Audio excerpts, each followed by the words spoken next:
palavras preciosas que a Bíblia guardou e que está registrado aqui no capítulo 7 do Evangelho segundo São Mateus, versículo 23 em diante, como está escrito: entrando no barco, seus discípulos o seguiram, e eis que no mar se levantou uma grande tempestade, tão grande que o barco era coberto pelas ondas. Ele, porém, estava dormindo. E os seus discípulos, aproximando-se, o despertaram, dizendo: Senhor, salva-nos, que perecemos. Eles disse: por que temeis, homens de pouca fé? Então, levantando-se, repreendeu os ventos e seguiu-se uma grande bonança. E aqueles homens se maravilharam, dizendo: que homem é esse que até os ventos e o mar lhe obedece? Bendito seja o nosso Deus e Pai do nosso Senhor Jesus Cristo, que, segundo a sua grande misericórdia e graça, não deixou a si mesmo sem testemunho. Desde os tempos antigos, o Senhor fez a terra produzir, o Senhor deu frutos, o Senhor nos deu profecias, o Senhor fez sinais, prodígios em todas as épocas, para que todos nós pudéssemos conhecê-lo e o poder da sua graça, do seu amor em favor dos homens. E assim o Evangelho do Reino chegou até nós e hoje vivemos desta grande esperança pela ressurreição de Jesus Cristo dentre os mortos, tendo a honra de sermos pregadores, anunciando o reino de Deus através da ressurreição do Senhor Jesus Cristo, que pode perfeitamente dar uma nova vida, trazer a vida de Deus para o coração do homem, fazendo com que o homem deixe de ser a mera criatura de Deus, mas tornando-se filho de Deus através do segundo Adão, o Senhor Jesus Cristo. E lembrando que as divinas revelações de Deus mostram que Ele é poderoso para fazer muito mais do que nós pensamos, do que nós imaginamos. Ele é maior e o seu milagre é sempre maior. Agradecemos a Deus pelo privilégio de conhecê-lo, de conhecer a palavra dele, e estamos aqui mais uma vez com muita alegria no coração, certo de que seremos abençoados a cada momento, pois o Espírito Santo tem prazer de revelar o coração do Pai a todos nós que precisamos de revelação.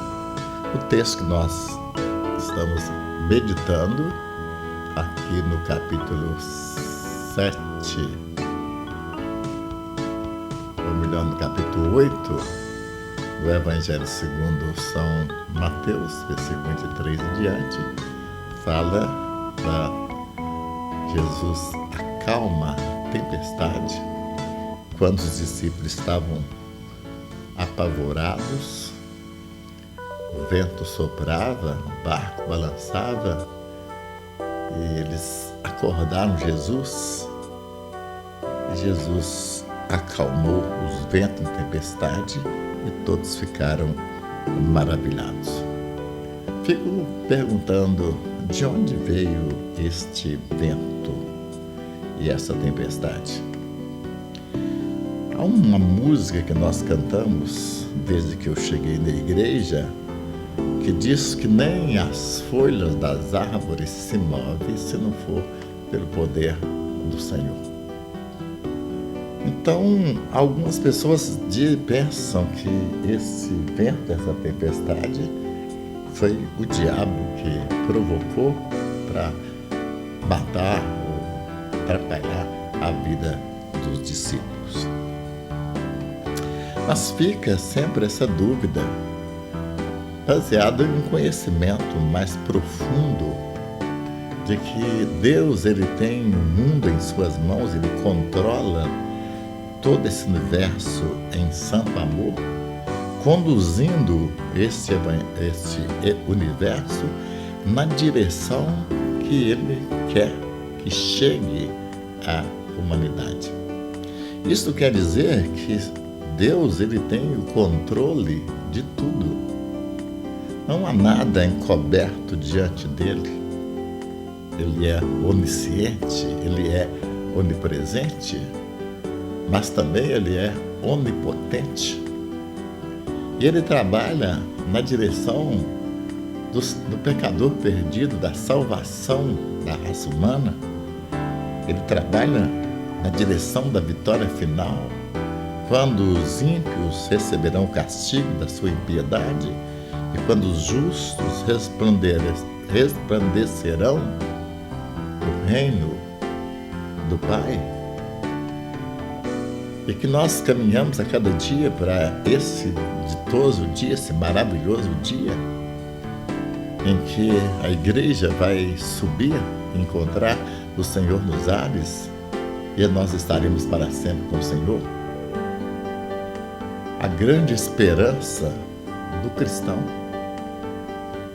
que faz o cristianismo ser diferente de qualquer outra crença, é a esperança que temos de que o nosso Senhor, ele voltará para nos buscar, para estar com Ele, e Deus está nos conduzindo nessa direção. E conduzindo nessa direção, nós estamos numa escola de Deus, onde o Senhor se revela, onde o Senhor mostra o seu amor, a sua graça, a sua misericórdia, o seu poder sobre Satanás, o seu poder sobre o pecado, sobre o mundo, o seu poder sobre todas as coisas. Ele cria, sustenta, governa tudo em santo amor. E ninguém pode impedir a realização do Senhor. Quando o Senhor Jesus chamou os seus apóstolos, ele chamou exatamente para que esses apóstolos viessem conhecê-lo, o poder da sua vida, ver nele o Filho de Deus, o próprio Deus. E os profetas falaram que os apóstolos, vários acontecimentos, os patriarcas falaram a respeito dele. Era necessário Jesus Cristo ser conhecido, mas ser conhecido como ele é. E o que Jesus Cristo é? Ele é poder. A Bíblia fala que ele criou todas as coisas, sem ele nada do que foi feito se fez. Nele está a vida é a luz dos homens. Mostra a palavra de Deus, o seu poder, venceu Satanás na cruz, esmagou a cabeça da serpente, ressuscitou. E agora está vivo e ativo no planeta Terra, através do seu santo evangelho do reino, que é a própria vida de Deus, porque o João escreveu o evangelho segundo São João, dizendo que no princípio era o Verbo, era a palavra, e o Verbo estava com Deus, e o Verbo, Jesus, era Deus. Antes mesmo de Maria, antes de todas as coisas, antes do mundo existir. Então, a palavra de Deus, ela vem para nos revelar grandiosas coisas. Isso me leva a sabendo do domínio de Deus, do controle de Deus, e que nada acontece sem ser pelo poder do Senhor, eu chego à conclusão de que essa tempestade não foi o diabo que levantou, como alguns teólogos afirmam, como se o diabo tivesse poder. O diabo não tem poder. O poder é Jesus Cristo, é o Espírito Santo de Deus, é Jeová Sabaoth, Jeová Rafá, Senhor dos Exércitos. Poder é só Deus. O que eu percebo na palavra de Deus é que Deus chamou os seus apóstolos para ser ensinados. E Jesus levou 3 anos e meio para ensinar esses apóstolos. Ensinar o quê? Teologia, conhecimento de Deus. Teologia é o conhecimento de Deus, como Ele é. E é exatamente isso que Jesus fez com os apóstolos nessa escola teológica, que era andar 3 anos e meio com Jesus. E aqui eles viram, ouviram, presenciaram e foram possuídos pelo poder da própria vida que estava em Cristo Jesus. De maneiras que esse acontecimento aqui, quando a tempestade soprou, os ventos vieram com aparência de destruição, na realidade, os ventos, a tempestade aqui, era apenas um instrumento na mão de Deus para mostrar aos discípulos de que aquele que estava ali, deitado no barco, ele é maior do que os ventos, ele é maior do que as tempestades. Porque o próprio Jesus sabia que a igreja ia passar por vendavais, por tempestades, e ventos e tempestades nunca faltou à igreja do nosso Senhor Jesus Cristo, desde o seu nascedouro no capítulo 2 de Atos. Sempre a igreja passou por vendavais, por tempestades cruéis, que parecia que tudo ia acabar. Mataram discípulos, mataram apóstolos, queimaram vivos, apedrejaram, mataram o filho da espada, colocou discípulos para lutar contra leões, gladiadores, tempestades cruéis, que a vida de Paulo mostra claramente tantas lutas, tantas provas. E se percebe que essas lutas e provas, elas sempre existiu na história da igreja do nosso Senhor Jesus Cristo. Ventos fortes, tempestades ameaçadoras sempre vieram. E Deus deu então essa honra aos discípulos de passar por uma grande tempestade, ficarem amedrontados, assombrados, medo da morte, medo de tudo, mas presenciaram a grandeza do Rei Jesus Cristo, o controle, o domínio. Deus tem o mundo em suas mãos. O mundo obedece ao Senhor Jesus Cristo, pois Ele é o Senhor. Ele é o Rei da glória. Não tem vento, não tem tempestade, não há adversidade, nem levantado pela natureza, nem pelo próprio Satanás, ou seja lá o que for, pode destruir aqueles que pertencem ao Senhor Jesus, porque estando com Jesus, estão seguros.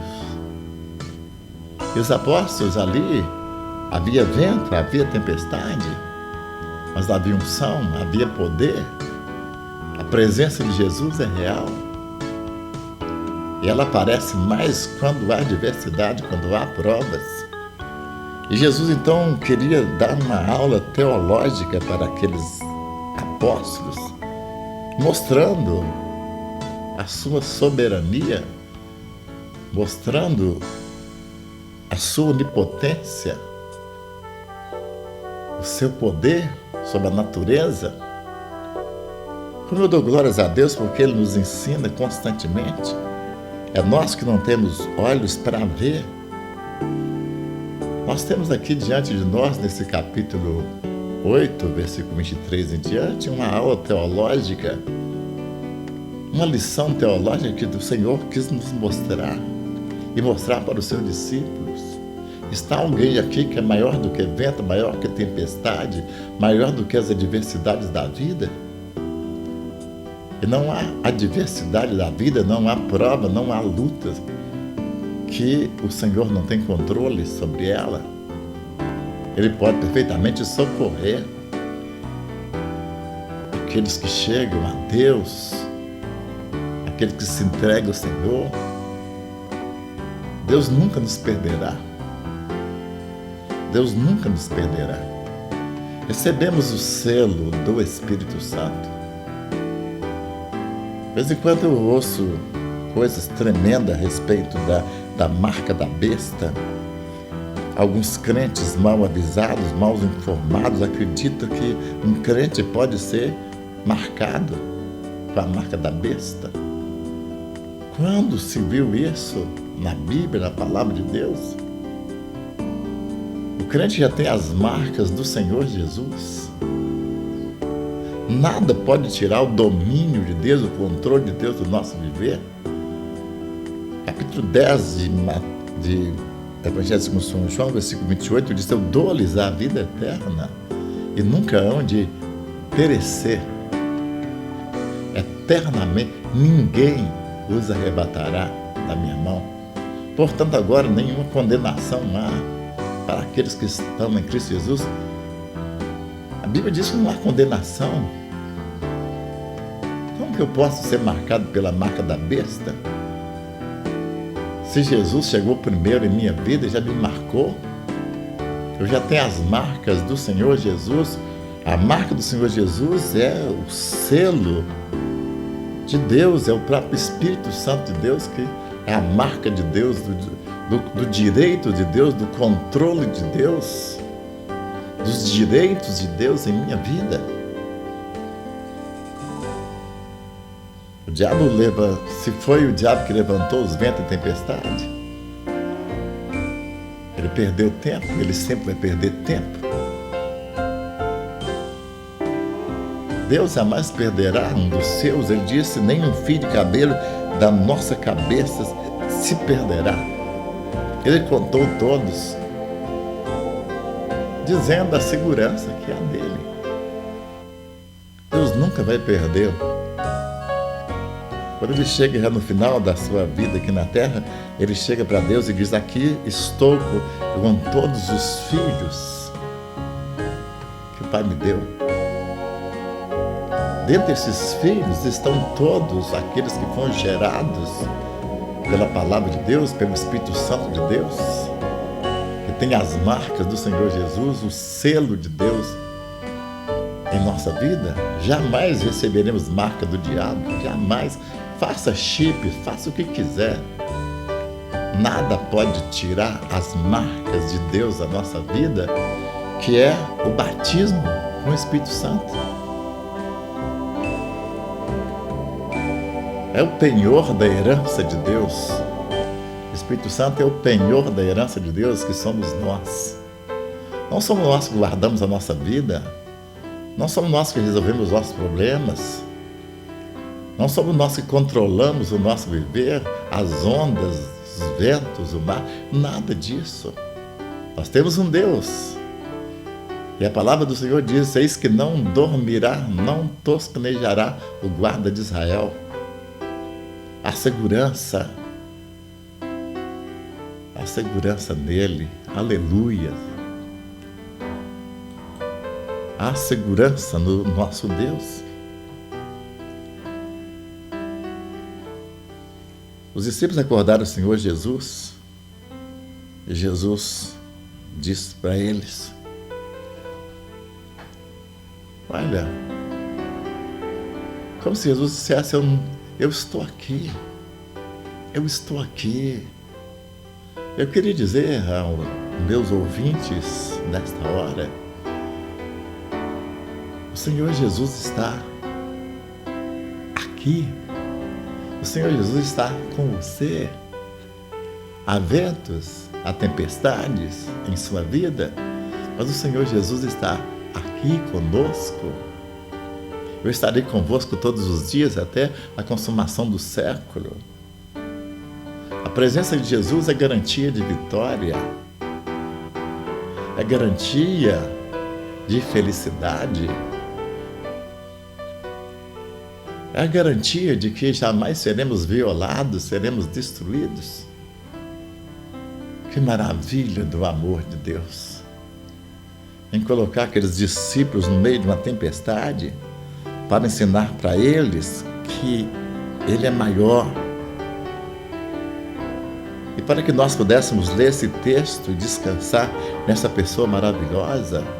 Talvez você esteja passando por uma tempestade enorme em sua vida e que parece que ela não vai ter fim, parece que tudo acabou, que não tem mais jeito e que tudo está perdido. Essa palavra de hoje do Espírito Santo de Deus é para você. Ele está perto, Ele está perto, Ele está perto. Não há tempestade, não há vento, não há ondas, nada poderá nos separar do amor de Deus que está em Cristo Jesus, nosso Senhor. Eu estou certo que nem a morte, nem a vida, nem a altura, nem a profundidade, nada poderá nos separar do amor de Deus que está em Cristo Jesus, nosso Senhor. Oh, meu ouvinte, a segurança no Senhor. Deus permitiu tudo aquilo, das tempestades, dos ventos, adversidades, para mostrar-nos de que Ele nos deu a vitória e que a vitória já nos pertence e jamais será roubada de nós, porque aquele que nos deu é maior do que todos. Que Deus abençoe.